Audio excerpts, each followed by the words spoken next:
Les tableaux qui parlent, une série de podcasts par Francis Rousseau. Tom of Finland, 1920-1991, Portrait of Eric, 1993, Tom of Finland Foundation, Los Angeles.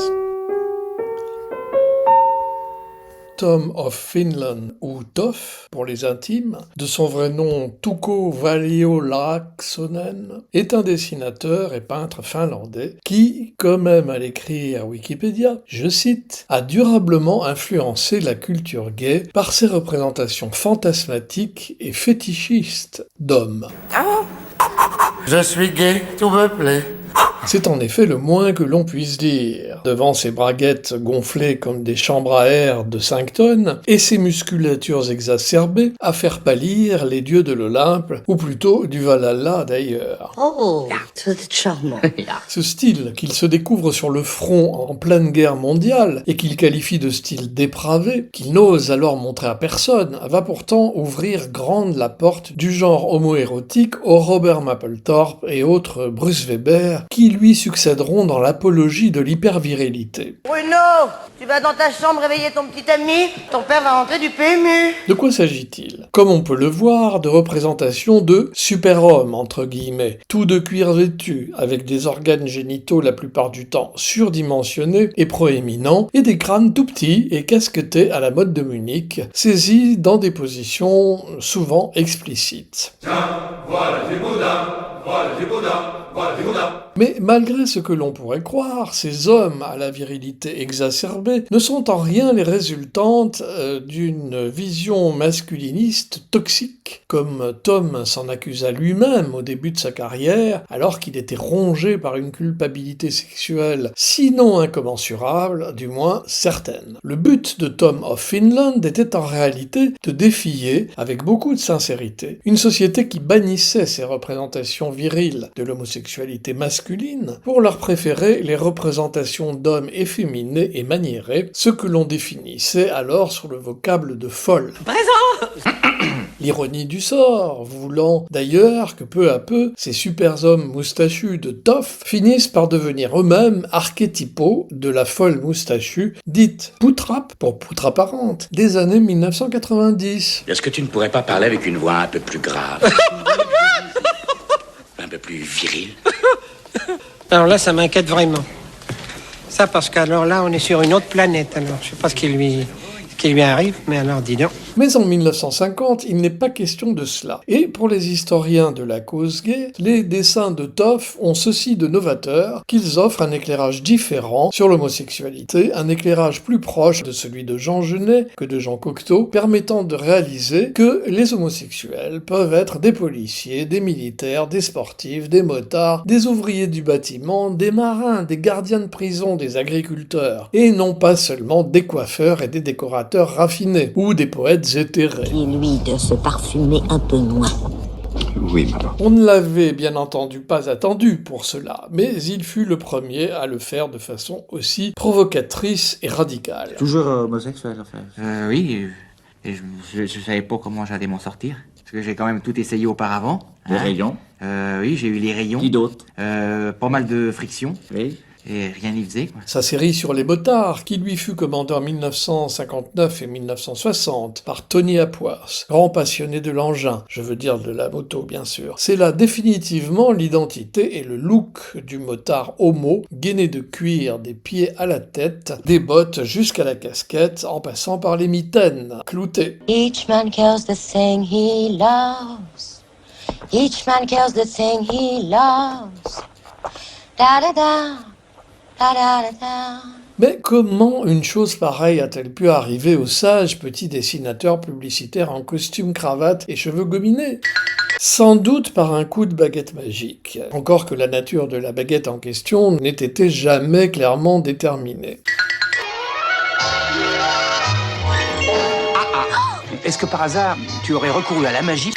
Cela lui arriva sur le front de la guerre, dans le milieu particulièrement viril des militaires, mais alors qu'il travaillait comme banal dessinateur publicitaire chez McCann Erickson, donc, Toff eut l'idée de produire à ses heures perdues et sous le manteau ses premiers grands dessins de Braguette fournis, ne se contentant pas de quelques gribouillis tracés à la hâte sur des cantines ou sur des vêtements pour tromper l'ennui des longues soirées de caserne. Par ailleurs, fin lecteur des magazines homo-érotiques d'alors, l'idée lui vint d'envoyer à une de ses publications malfamées, et notamment au magazine américain Physique Pictorial, quelques braguettes fournies. L'enthousiasme du magazine pour ses œuvres dépassa ses espérances, et la rédaction lui en commanda si régulièrement et en tel nombre que Tom fut obligé de prendre le pseudonyme de Tom of Finland pour qu'on ne le reconnût pas, et c'est alors que de Tom il devint Toff. C'était en 1957.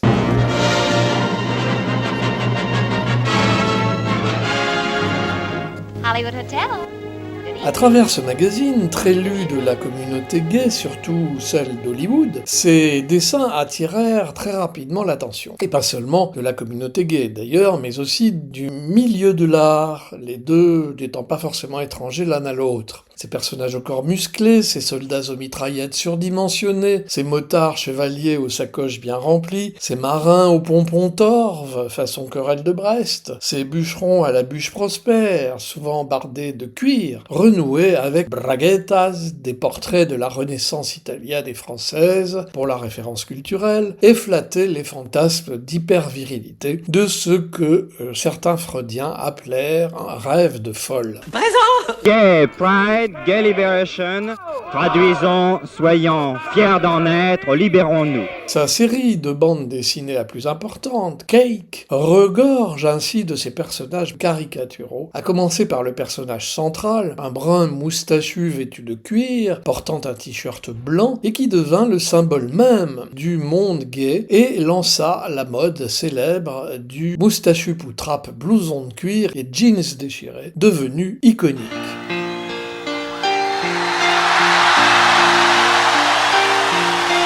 Allez, on respire un grand coup et on continue. Dans 1973, devant le succès de ses dessins et l'importance des commandes, Toff abandonna définitivement son travail de dessinateur de spaghetti sauce barbecue chez McCann Erickson, jeta son costume cravate à la poubelle et se mit à vivre en jeans déchirés, fort et fier de ses dessins de gros macaroni sauce béchamel. Oups. Hollywood Hotel. À la fois qualifié de sadomasochiste, fétichiste, fasciste, raciste, l'importante œuvre dessinée de Toff ne craignait jamais ce genre d'adjectifs desquels il avait appris à se nourrir, prospérant sur l'onde du scandale permanent. N'ayez pas peur, chez nous, on a l'habitude.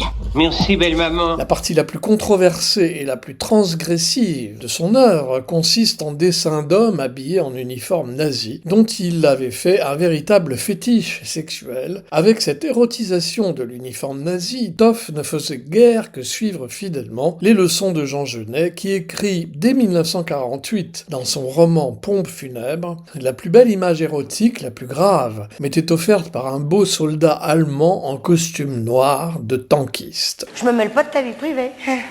Je le connais, il s'appelle comment? Il a quel âge? Il est français, il est mignon? Sacha? Ah ben, on n'avait pas eu ça encore à la maison. Sacha, c'est chouette, hein? Trahison, aversion et transgression mènent ici le bal. Tom of Finland fut très vite obligé de désavouer ses dessins, arguant du fait qu'ils ne représentaient qu'une toute petite partie de son œuvre et qu'il se dissociait totalement d'une quelconque idéologie fasciste ou raciste. On se bourre de quiche et on boit des énormes pintes de bière et on finit...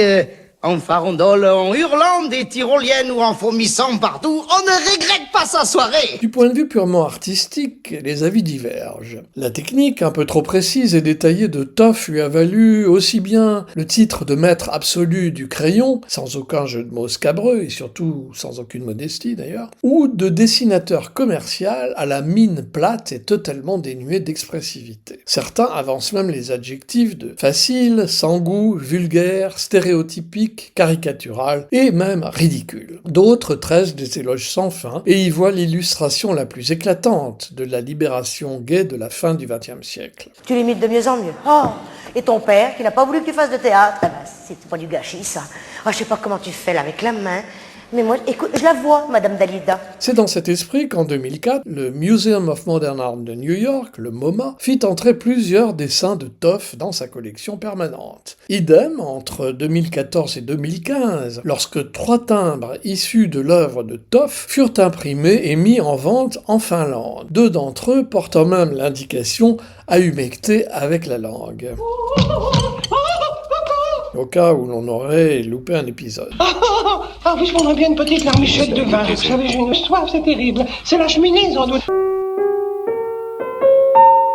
Ponctuation sonore. Busby Berkeley, Hollywood Hotel, film 1937. Howard Greenfield, générique de la série Ma sorcière bien-aimée, 1964. Reportage sur les émeutes du Stonewall Inn, New York, 1969. Édouard Molinaro, La cage aux folles 2, film 1980, La cage aux folles 3, film 1985, avec Michel Serrault. Rainer Werner Fassbinder, Querelle de Brest, film 1982, sur le livre de Jean Genet, avec Brad Davis et Jeanne Moreau. Jean-Marie Poiret, Papy fait de la résistance, film 1983, avec Jacqueline Maillan et Jacques Villeray. Freddie Mercury, pendant le concert Live Aid 1985. Danny Boone, Je vais bien, tout va bien, 1992. Les Deschiens, Le Gibolin anti-homo, 1994. Muriel Robin, Sacha, 2010. Tiens, voilà du boudin, hymne de la Légion étrangère de France.